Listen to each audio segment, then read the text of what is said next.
Lagyan mo ng konti ng supply ulit. Kaya pang ikot ulit, so yung contact sa loob, lumapat. Ito naman magkalapat, magkaroon siya ng ignition nito. So yan o. Kahit tong high speed ang ilagay mo, dito, high speed siya. Kahit low speed, yan o. Doon at doon pa rin siya mamatay. Pag sa switch na yan. Pero pag dito mo siya tinanggal, siyempre wala na talaga siya eh. Pero pag duman siya ng switch ng wiper, so yan. Pag trigger ng relay, yon, lipat itong power. So, mamatay sa baba. Tapos pag ilang seconds, trigger ulit yung relay, lipat ulit kontak dito. Yan, trigger ulit sa dyan.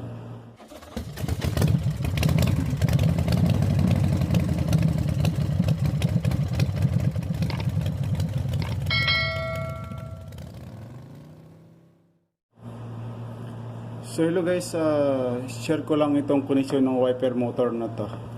Ito yung wiper motor ng sasakyan. So share ko lang ang connection kung paano gumagana yung ito, kasi yung wiper motor guys may tatlong speed or may tatlong function siya.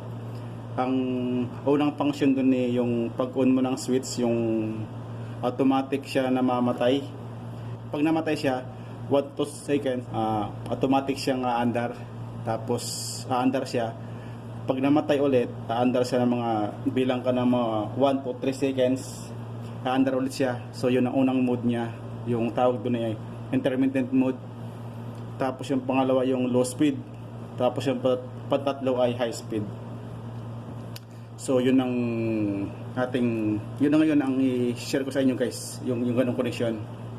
So ngayon guys, checkin natin itong paano ba natin ito check itong wiper at kung alin yung para sa automatic on and off, yung para sa intermittent mode, sa low speed, saka yung high speed. Bali ang ating wiper motors guys ay may 5 wire. May 5 wire siya. Bali sa 5 wire na yon, ang mga function nun ni ignition, yung isa ay ground, yung isa ay low speed, tapos yung isa ay high speed, tapos yung isa ay switch papunta sa automatic ng on and off ng ating wiper blade na to, ay ng wiper motor, ng wiper motor. So paano natin guys malalaman kung alin dito yung high speed, kung alin dun yung low speed? So checkin natin ngayon guys. So share ko sa inyo kung paano pag-check. So itong battery natin, yung battery tayo. So itong pula kakabit ko sa positive, ito yung positive ng battery. Tapos itong itim ay kakabit ko sa itong itim na alligator clip ay kakabit ko sa negative. So lahat ng color coding guys ng wire automatic na itim. Itim na yung ground, automatic na itim yung ground. Ito. So dito guys, hanapin natin dito kung alin yung ating munang hanapin kung alin yung para sa motor. Ito pala guys ay ito yung motor natin. Ito yung motor ng wiper motor. Ito. So dito yung carbon brass. So dito yung gear, yung shafting na to, buo to, hanggang dito yung may shafting engine. Tapos dito yung gear. May gear to dito. So dito, bali ang ground na to guys, may ground na din sa body itong kasi metal ito eh. Nakakabit na rin yung ground na ang negative na to, nakakabit na rin dito sa katawan ng wiper motor. So ngayon guys, hanapin muna natin kung alin dito yung high speed sa low speed, yung mga ting hanapin natin. So ito, subukan natin. Yan, umikot. So itong kulay blue na may red. So umikot siya. Tapos ito wala. Yun, umikot. Wala. So alin kanina yung nakita natin, itong blue, red. So umikot siya. Ating patay haya. So itong blue black wala. Kasi itong wiring yan guys eh. yung blue orange, solid blue, blue black, saka blue red, saka black. So ito to. So bali ito yung high speed, yung solid blue. Saka itong low speed, yung kulay blue na may red. So ito yung ating low speed, ito yung ating high speed. So ang ating hanapin na lang ngayon, kasi di ba kaya sabi ko mayroong mayroong limang isang ground, ignition, papunta sa on and off, automatic on and off ng intermittent mode ng wiper, tapos isang high saka isang low speed. So yung low speed saka high speed nakita na natin. So ngayon ang hanapin natin yung sa ignition saka sa papuntang intermittent na sa automatic on and off ng wiper. So ngayon guys, kasi ang isang wire doon yung papunta sa switch ng on and off, so yung papunta sa relay ng intermittent relay para sa automatic ay ground kaya positive, yun ni neutral siya, pwede ng wire doon ni pumasok ay positive, pwede rin ng negative. So ngayon hanapin natin, gagamit tayo ng Tesla para ma-check yung wire na sinasabi ko na para sa switch o para sa intermittent relay, para sa on and off ng wiper. So kasi yun, pwede yun pumasok doon yung ground, yung negative, pwede rin yung positive. So ating hanapin, ating ilagay sa positive itong dulo ng test light. So dito, positive. So hanapin natin ngayon kung alin yung para doon sa switch na yon. So wala. So hanapin ko muna kung alin doon. So wala. So paikutin ko muna yung motor para malalaman natin kung saan ang iilaw ito. Kasi dalawa na lang natira ito. So yung blue orange saka yung blue black. So yun. So ito positive na. Yan o. So ang test light natin nakalagay sa positive yung alligator clip. Ibig sabihin ito nangangailangan ng negative. So ito nangangailangan ng negative. So ito yung kaninang lumalabas ng negative pag umikot ang motor. So ito. 'Di ba sabi ko kanina ang papunta sa intermittent relay ay pwede siyang positive, pwede negative. So ito na yon, papunta sa switch yan. So ibig sabihin ground ground. So ang dinakita natin ito, so ang hanapin natin ay ignition. 'Di ba yun ang may 5 wire itong wiper motor, isang ground, isang negative, isang ignition, isang low speed, isang high speed, sa isang papunta sa intermittent relay o kaya para doon sa automatic ng on and off ng wiper. So ito na nakita natin, ito yung naging positive. So mamaya guys papaliwanag kung bakit siya nagkaroon ng positive pag umikot ito, ay ng negative pag umikot ito. So ngayon ang kailangan natin ay ang ignition. Bali ito na lang ignition natin. Malamang ito. So ngayon, lalagay ko kasi yung papunta sa switch ay sa automatic ng wiper, yung papunta sa relay ay pwede siyang positive, pwede siyang mag-negative. So ngayon, ito muna ating titingnan. Sabay nakita natin ito kanina, ito yung negative ang lumalabas dito eh.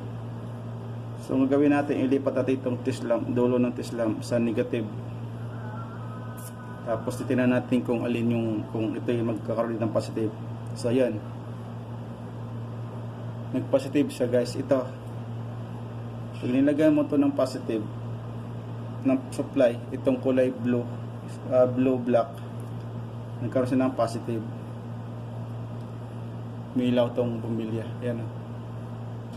So, iikutin. Lalagyan ko ng supply. Kasi ito guys pwede siyang positive, pwede negative ang papasok dito. Lalagyan ko ng supply itong low speed. Tingnan ko ng supply yung low speed. Mamamatay ito. Yan. Pag namatay, ititigil ko sa part na mamamatay siya. Yan. Ibig sabihin hindi na magkakontak. Ibig sabihin ito yung ito yung magbibigay ng supply dito. Ito. Pag umikot, pag lumapat itong dalawang kontak, malamang ito magkakaroon ng positive. So magkakaroon siya ng negative, ito lilipat ko sa kabila. Sa positive naman, yung alligator clip. So negative. So tingnan niyo yung Teslam, naka positive. So ito yung dulo, mangailangan din ng negative. So ibig sabihin ito nag-negative na siya. Bali ibig sabihin kumuha siya dito sa itim.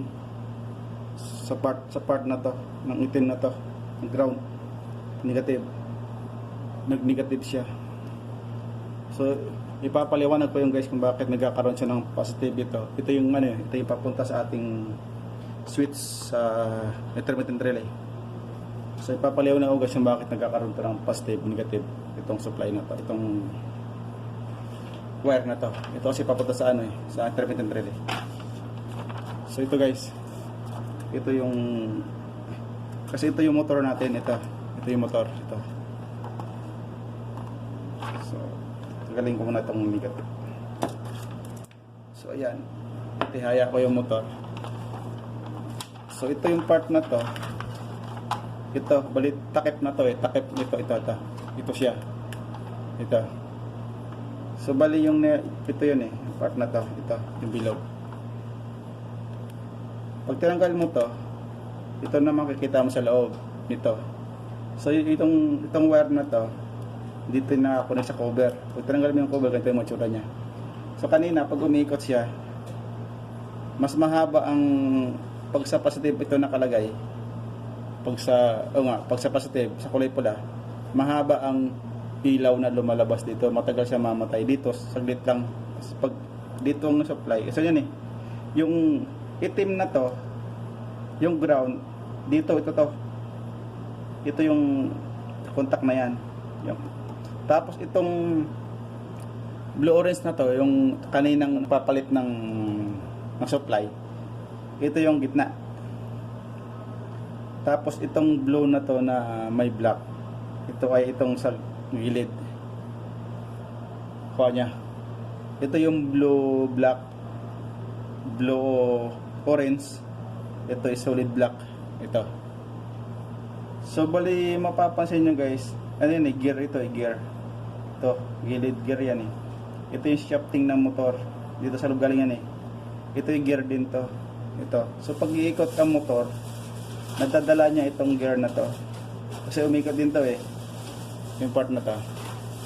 So nadadala niya ito, umikot dito umikot to, sumasabay dito. Gawa ng gear na to sa gilid. So ito, metal. Solid metal to para magkaroon siya ng contact dito sa tatlong contact na to. So ang nangyayari pag ito kasi yung ignition, ito yung may gatla na to, pag lumapat dito magkakaroon to ng contact. Pansinin niyo yung gitna, yung blue orange, solid ito siya solid, yung walang putol. Tapos itong ito yung para sa ignition yung blue black may putol, hindi siya buo. Tapos yung sa itim, konti lang ang bakal niya, ang metal niya. So ibig sabihin pag umiikot ito, continuous dito yung gitna, ito yung papunta sa intermittent relay. Solid siya, umikot siya, solid siya, wala siyang putol, hindi putol ang contact, diretso. So nagkakaroon siya ng ground ito pag itong contact ng itim na to lumapat dito. So pag lumapat dito yung contact na to, ito, pag tumapat dito, nagkakaroon ng ground, ng negative. Diba? Nagkaroon siya ng negative. Pag tumapadaan dito yung contact na to, nagpapadaan dito, napadikit, umilaw siya. Tapos kanina mahaba, matagal mamatay itong isa, yung pag nagkaroon ng positive, kasi mahaba yung sa positive sa supply, mahaba bago siya mawala, may konting slot ito. So kaya nagkakaroon to ng itong gitna, kaya nagkaroon ng positive negative. Ito yung gitna, itong blow rays na to, ito yung pupunta sa intermittent relay. So yun ang function niya guys. Kaya pag umikot, napapansin nyo kanina, pag umikot, patay buhay ang ilaw. So ulitin ko, pag umikot siya, patay buhay yung ilaw. Ayun no, itong supply na kanina, di ba? Supply.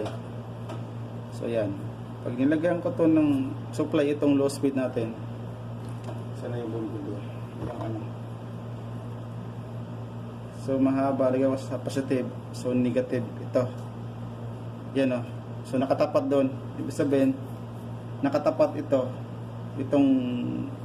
contact na itong contact na to, napatapat dito na, kaya nagkaroon siya ng negative, kasi nakapositive yung ating clip, yan o. Pero pag umikot siya, yan, di ba umikot yung motor, ibig sabihin nawala siya, hindi na magkakontak. So magkakontak ngayon, ito na yung supply, saka ito ulit siya, magkakaroon siya ng supply. So ililip ko sa negative sa ground.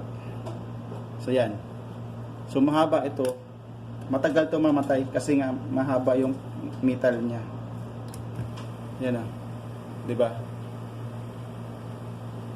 So mamatay lang siya pag lumampas dito, ganun siya, hindi magkakakontak.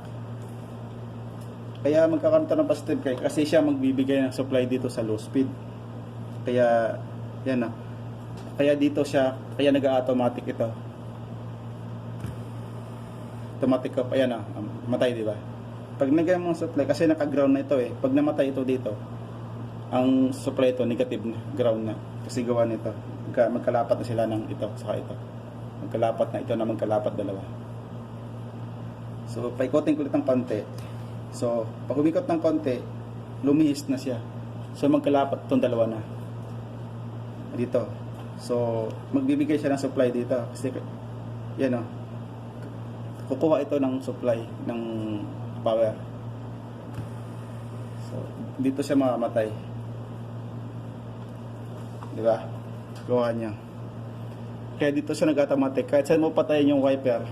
Alam mo, ginagamit mo yung wiper, kahit sa gitna mo siya papatayin, babalik at babalik pa din sa baba. Kaya dahil nito, itong magdadala, ito magkukuman. Tapos mayroon pa yung relay, intermittent relay na pupuntahan. Hindi lang ito, mayroon pang relay. Yung relay na yun ang yun ang relay magkukuman sa on and off. So ito, gumawa din ako ng diagram. Ito yung ating motor, wiper motor. Ito yung intermittent relay. Ito yung intermittent switch or interval, sasabi nila, or intermittent mode, yung INT na sulat sa switch ng wiper. Tapos sumunod ay low speed, or low speed nga, kasi may iba nakalagay 1. Tapos ito yung high speed, nakalagay 2 o kay 3, ganun. So pansinin yung diagram guys. Sa low speed muna tayo. Pag ang low speed nagkakaroon ka ng, kaya bumabagal yung takbo, yung ikot, kasi meron siyang inductor. Ito, merong inductor. Kumbaga sa loob ng motor ay, pag binusan nyo kasi itong motor na to, dito, yung carbon brush niyan, meron kayong mapapansin doon na isang mahaba ng parang ganito kalaki ng lapis, okay, mas maliit sa lapis na to. tapos may magnetic wire na nakapulupot doon. Yun ang inductor. Kung paliliitin niya yung supply, yung power, yung current, paliliitin niya. Pagdating dito, malit na yung supply. Kaya babagal yung ikot ng motor. Pag nilipat mo sa high speed, nakarekta na siya mismo. Kasi tatlong carbon brass. Isang carbon brass sa low speed, isa sa high speed, isa sa ground. So pag inilipat mo sa high speed, so nakarekta na yung speed high speed. So wala na siya magkukontrol sa kanya. Kung siya, kung ano lang supply sa kanya, yun ang speed niya. Yun ang normal na speed niya. Hindi na magbabago. Pag lipat mo ulit sa low speed, so iko-control nitong inductor na to. So kung mababasa niyo to, unpolarized capacitor. Ito yung parang maliit na yung manipis na electronic parts ito sa loob ng motor dito. Doon sa may carbon brass din nakalagay. Kasi yung kabila pupunta sa ground negative, tapos yung kabila ay naka-supply. 'Di ba? Ito kasi yung sasala sa, kung mapapansin niyo, pag umigot yung wiper, may humming siya, may static na na maririnig kayo. Kung tunog ng wiper ng motor, parang gawin na tunog sa radyo pag nag-open kayo ng radio. Yun, ito magsasala sa inyo, ito magpipilter para hindi niyo marinig yung static na yun. Ito yung purpose nito. Itong unpolarized capacitor. So bali ito yung magiging guys, takbo nung pansinin nyo. Kaya nakapunta yung low speed dito sa contact. Kasi ito yung ating intermittent relay. Ito. So, itong switch na to, itong tatlong contact na yan. Ito yan. Ito. Diba, sabi ko kanina, yung isa positive, yung isa galing sa negative, tapos yung isa papunta sa switch. Ito na yan. Ito yung wire na yung blue orange. Ito yung wire na nagpapalit-palit ng supply. Pwede siya mag-positive, pwede siya mag-negative. Gawa nito, gawa ng contact sa loob ng motor. May iniikutan dun So tatabi ko muna to. Papaliwanag ko muna itong diagram. So bali ito yung pinaka-switch natin. For example, ito yung intermittent. Sabi ko kanina, low speed, high speed. Ito yung ating, pero hindi ito guys yung kanyang circuit sa loob ng relay. Parang ginawa ko lang ito para pero tayo pagbabasihan. Padali yung makuha. Pag sa off position guys, pag hindi pa umandar yung pag naka-off pa yung ating switch, ang position nito ay naka ground position siya. Ang switch saka yung relay. So ibig sabihin naka-ground, negative ang magkalapat. So yan umikot dito, negative din. So pag on ng guys, pag on ng switch ng intermittent, so ito fuse, ibig sabihin ito ignition ang papasok sa switch, sa intermittent mode, intermittent switch. So yan, paglagay mo pag on mo ng switch, pagpikit mo ng switch, papasok ito supply. So itong relay magti-trigger, yung contact sa loob ng relay lilipat dito. So ito mawawala, tatanggal, bibitaw yung contact, lilipat yung contact dito, yung contact point, ito magkakalapat. So ito hindi pa bibitaw. Paglapat nito, pag energize ng relay, itong intermittent relay, pag energize nito, magkaroon to ng supply dito, lilipat yung supply, di ba naka-positive siya, ayan naka-ignition, ito ignition. So ito ignition, di ba? Ito rin ignition, ayan ignition siya, ignition. Karoon ng ignition nito, ng power itong relay, magti-trigger. So itong ignition natin, magkakaroon siya ng lilipat yung contact pupunta sa ignition, sa power. So magkakaroon ng power itong motor, low speed. Iikot mo yun yung motor. So pag ikot ng motor, yung contact na to dito magkadikit, diba kanina ground. Pag ikot ng motor, bibitaw na ang contact dito, lilipat na siya sa positive, sa power. Ito yung ano eh, papunta sa relay, ito relay. Pag ikot ng motor, lilipat na itong supply, ito naman dalawa magka-contact, itong positive, yung ignition, saka itong papunta sa relay. Yan, tatabi ko na lang. Yan.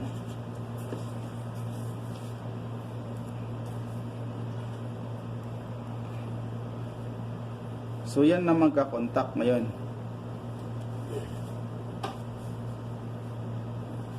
Yan. So yan na magka-contact ngayon. Pag ikot nito, so bibitaw na siya. Bibitaw na to. Lilipat na sa supply, sa positive, sa ignition. Ito. So yan, ito. Dalawa na sila magkadikit. Kaya paandar na yung motor. Kaya pag nawala yung ground nito, yung negative, so bibitaw na rin ito.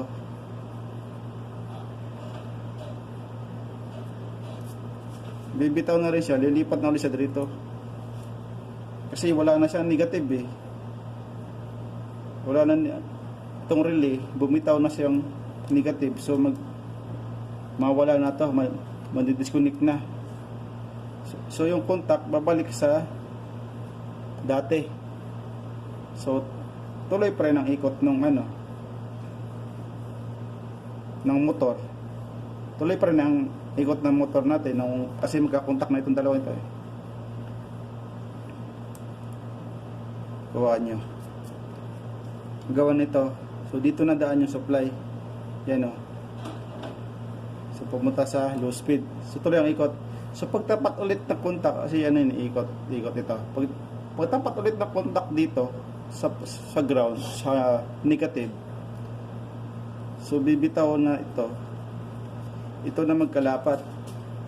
Yan. Yan na magkalapat. So magkakaroon nito ng ito'y pag lumapat kasi dito, mamamatay yung motor, mamatay kasi mawala siya ng supply na eh. Mawala na siya ng supply eh. Kaya mamatay siya paglapat dito ng negative, saka kasi bumitaw sa ignition eh. Mamamatay itong motor. Kaya nag-automatic siya. Tapos mga 1 to 3 seconds, under ulit siya. Kasi itong relay na to, mayroong circuit na nagcha-charge o mayroong timer ito na nakasit sa ganong seconds or 2 to 3 seconds ang timer. So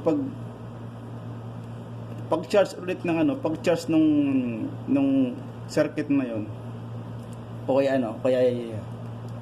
condenser na ang function niya ay charge discharge. So pag-charge ng condenser, so pipitik ulit to. Pipitik ulit yung relay. For example, nakasitin siya ng 2 seconds o kaya 3 seconds. Pag inabot ng 3 seconds, pipitik ulit itong relay. So under ulit siya. Yun ang tinatawag na interval, intermittent. Pag under ng wiper, halimbawa umandar yung wiper, pagbalik ng ganon, patay siya. Tapos mag-antay ka ng ilang seconds, tapos under ulit, tapos mamatay ulit siya. Pag namatay, hindi na siya ulit babalik. Yun, gawa na itong intermittent relay. So pag nag-switch ka sa low speed, pag switch mo yung low speed, so ikot tong low speed. Ito, ikot si low speed. So mawala na to ng saysay itong wala na siya. Disconnect na siya rito kasi nga wala na siyang supply. wala na siyang supply yung intermittent. So dito na, sabi tuloy-tuloy yung ikot ng low speed. Tuloy-tuloy na, pero mabagal nga lang siya. Tapos pag nalipat mo sa high speed, so magdi-disconnect na rin sa low speed. Wala na rin contact sa low speed. So high speed na siya. Kasi mabilis na yung ikot ng motor. For example, malakas ang ulan.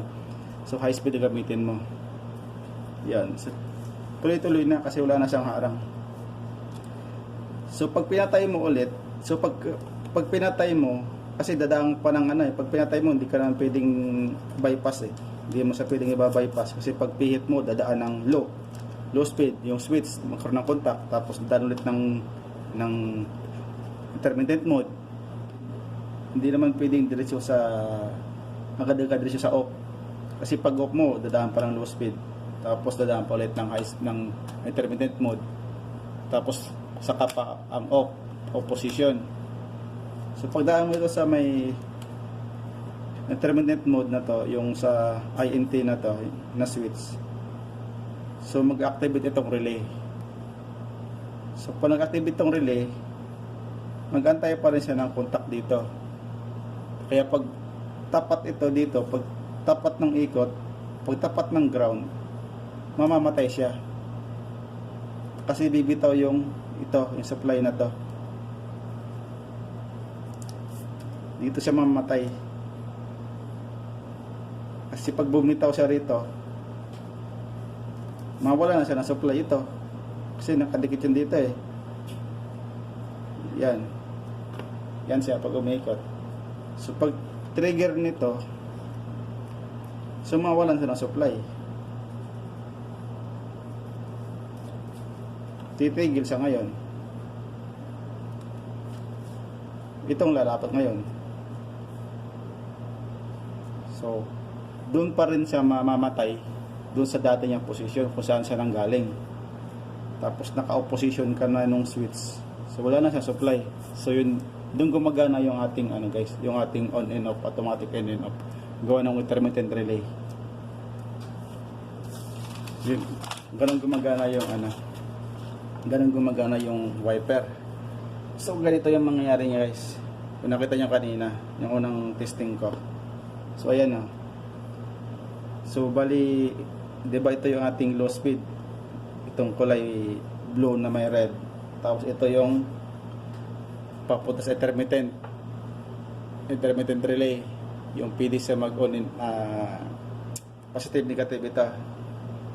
For example, pag on mo ng intermittent mode, ikot siya. Pag ikot, yung contact ng motor lilipat, pagkaroon to ng positive. So pag nagkaroon ng positive, so papasok yung positive dito. Yan. Papasok yung positive dito. Kaya nagkaroon to ng positive. So lalapat naman ito. So lalapat naman yung relay sa low speed na wire na contact. Lalapat naman sa low speed na contact yung wire. So ngayon wala na siya Pag nagyan mo ng konti ng supply ulit, pag ikot ulit, so yung contact sa loob lumapat, ito naman magkalapat, magkaroon siya ng ignition nito. So yun kahit tong high speed ang ilagay mo dito, high speed siya. Kahit low speed, yan doon at doon pa rin siya mamatay pag sa switch na yan. Pero pag dito mo siya tinanggal, siyempre wala na talaga siya Pero pag duman siya ng switch ng wiper, so yan, pag trigger ng relay, yon, lipat itong power, so mamatay sa baba. Tapos pag ilang seconds, trigger ulit yung relay, lipat ulit puntak dito, yan, trigger ulit sa dyan. So yun yung condition niya guys. Ganun na gumagana yung intermittent mode, yung interval, yung seconds sa under, mamamatay.